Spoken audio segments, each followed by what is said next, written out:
Rava fish any boneless ఫిష్తో మనం తయారు చేసుకోవచ్చు. ఇది చాలా ఈజీగా చాలా అంటే చాలా బాగుంటుంది. మనకి స్నాక్స్ కింద చాలా ఈజీగా తయారు చేసుకునే ఐటమ్ అనమాట. చూద్దాం ఎట్లా ఉందో టేస్ట్. ఇది ఈ టమాటా సాస్ డిప్ చేసుకుని తింటే అసలు దీని టేస్టే చాలా ఎక్కువ ఉంటుందండి. మీరు ఉత్తిది కూడా తినొచ్చు, ఏం అవసరం లేదు. ఏ టమాటా సాస్ ఏ చట్నీలు ఏం అవసరం లేదండి. ఈ రవా ఫిష్ అన్నది సో ఇలా డైరెక్ట్గా కూడా తినొచ్చు. మనం లోపల సాఫ్ట్గా ఉంటుంది, బయట ఏమో క్రంచీ ఉంటుంది. ఎక్దమ్ చాలా అంటే చాలా బాగుంటుంది అనమాట ఈ రవా ఫిష్ అన్నది.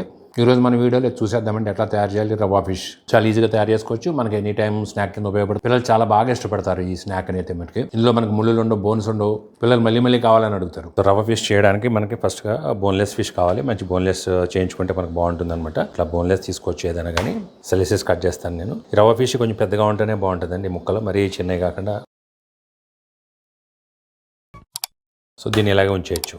సెంటర్ కట్ చేసుకోవచ్చు. ఇట్లా ఈ కట్ చేసిన ఒక బౌల్లో వేసేస్తాను నేను.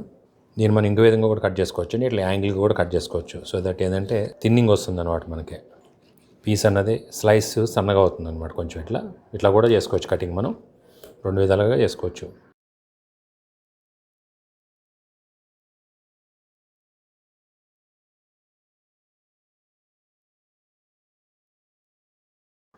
అయిపోయినాయండి కటింగ్. సో ఇది 1 kg ఫిష్ తీసుకున్నానండి నేను. 1 స్పూన్ జింజర్ గార్లిక్ పేస్ట్ అండి ఇది. సో దీంట్లో ఒక 1/2 స్పూన్ అంత పసుపు, 1 స్పూన్ సాల్ట్ అండి, 1 స్పూన్ చిల్లీ పౌడర్, ఒక 1/2 స్పూన్ అంతా పెప్పర్ పౌడర్, 1 స్పూన్నర సోయా సాస్, ఒక 2 స్పూన్లు చిల్లీ సాస్. దీంట్లో ఒక 2 స్పూన్లు అంత ఆయిల్ వేస్తున్నాను. మనం కుకింగ్ ఆయిల్ వాడుకోవచ్చు. సో దీంట్లో 2 నిమ్మకాయలు అంత రసం కూడా అప్పుడు పిండుదామండి. ఇందులో సెపరేట్గా తీసేసుకుని ఇందులో కలిపేద్దాం రసం. సో రసం తీసేసాను, రసం పోసేస్తాను. ఇప్పుడు ఇవన్నీ ఒకసారి కలిపేద్దామండి. మొత్తం అన్ని కంప్లీట్గా కలిపేసి మనం మ్యారినేట్ చేయాలి. దీన్ని అట్లీస్ట్ ఒక 1/2 అవర్ అయినా మ్యారినేట్ చేసుకోవాలి మనం. సో దీన్ని ఒక 1/2 అవర్ ఇలా వదిలేద్దామండి. వదిలేసిన తర్వాత 1/2 అవర్ తర్వాత చూద్దాం. దీన్ని 1/2 అవర్ అయిపోయింది, మనం తీసేద్దాం. ఇంకా దీన్ని పక్కకు పెట్టేస్తాను. సో ఎందుకంటే దీన్ని మన కోటింగ్కి కావాలి. కోటింగ్ మనకి వెరీ ఇంపార్టెంట్ ఇంగ్రీడియంట్ ఏంటంటే ఇది మనకి రవ్వ అండి. బొంబాయి రవ్వ అంటాము, లేదా సూజీ కూడా అంటాం కదా. సో దాంతో ఇప్పుడు మనం కోటింగ్ ఇస్తాం అనమాట. సో ఏం చేయాలంటే ఒక్కొక్క పీస్ తీసుకుని దీన్ని కోటింగ్ ఇచ్చేద్దాం మనం. సో ఇట్లా కోటింగ్ ఇచ్చేసి దులిపేసి ఇట్లా మనం ఒక బౌల్లో పెట్టుకుందాం. అన్నీ కూడా రెడీగా మనం.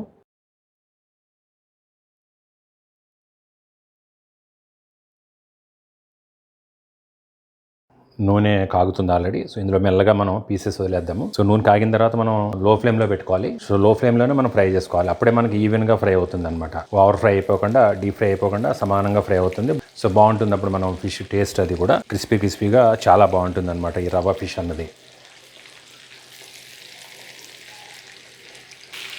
కొంచెం మనకు ఫ్రైయింగ్ తగ్గిన తర్వాత ముక్క కొంచెం ఫ్రై అవుద్ది. ఫ్రై అయిన తర్వాత మనకి బబుల్స్ తగ్గుతాయి కదా, అప్పుడు మనం మెల్లగా ఒకసారి టిల్ట్ చేద్దాం అన్నీ కూడా. సో కేర్ఫుల్గా అన్ని టిల్ట్ చేసుకుంటే బాగుంటుంది. సెకండ్ సైడ్ కూడా ఈవెన్గా ఫ్రై అవుతూ ఉంటాయి. మనం టిల్ట్ చేస్తూ ఉండాలి మధ్య మధ్యలో మనం. సో మధ్యలో ఒకసారి మనం ఇట్లా రొటేట్ కూడా చేయాలి. సో దట్ హీట్ అన్నది మనకి ఈవెన్గా ఉంటుంది ఆయిల్లో. ఇట్లా రొటేట్ చేసుకుంటూ ఉంటుంటే. సో కొంచెం డిప్ చేద్దాం. ప్రెస్ చేసి లైట్గా ప్రెస్ చేస్తున్నాను నేను. సో దట్ అందులో వాటర్ కంటెంట్ ఏమైనా ఉంటే రిలీజ్ అయిపోద్ది మనకి ఆయిల్లో. సో క్రిస్పీనెస్ అనేది ఇంకా బాగుంటుంది అప్పుడు. సో ఫ్రై అయిపోయినవి ఇట్లా అన్నింటిని మనం తీసేద్దాం ఒక టిష్యూ పేపర్ మీద.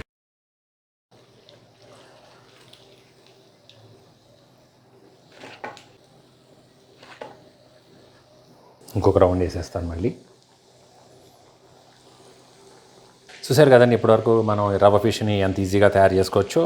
మనకి బోన్లెస్ ఫిష్ ఉంటే చాలు. దీనికి మనకి కొరమేన ఉండొచ్చు, లేదంటే బసా ఫిష్ అని దొరుకుతుంది, అదైనా తీసుకోవచ్చు. సో మనకి ఏది ఇష్టమైతే అది తీసుకోవచ్చు అండి. సో అవన్నీ కూడా మనకి బోన్లెస్ చేసుకొని తెచ్చుకుంటే చాలా ఈజీగా ఇట్లా ఎప్పటికప్పుడు మనం రెడీ చేసుకోవచ్చు. ఇంట్లో ఏదైనా ఫంక్షన్ ఉంటే చేసుకోవచ్చు. పిల్లలకు కూడా చాలా ఈజీగా మంచి స్నాక్ అనమాట ఇది. సో బాగుందా, నచ్చిందా? నచ్చితే తప్పకుండా ఒక కామెంట్ చేయండి కింద. కామెంట్ చేసి మీ ఫ్రెండ్స్ అందరికీ షేర్ చేయడం మర్చిపోకండి. సో వీడియోకి ఒక లైక్ కూడా ఇస్తే నాకు చాలా హెల్ప్ చేసినట్టు ఉంటుందండి. అలాగే ఛానల్ సబ్స్క్రైబ్ చేయకపోతే సబ్స్క్రైబ్ చేయండి. పక్కనే బెల్ ఐకాన్ క్లిక్ చేసి ఆల్ నోటిఫికేషన్స్ యాక్టివేట్ చేసి, సో దట్ నా కొత్త వీడియో రాగానే మీకు నోటిఫికేషన్ వస్తుంది, మిస్ కాకుండా ఉంటారు.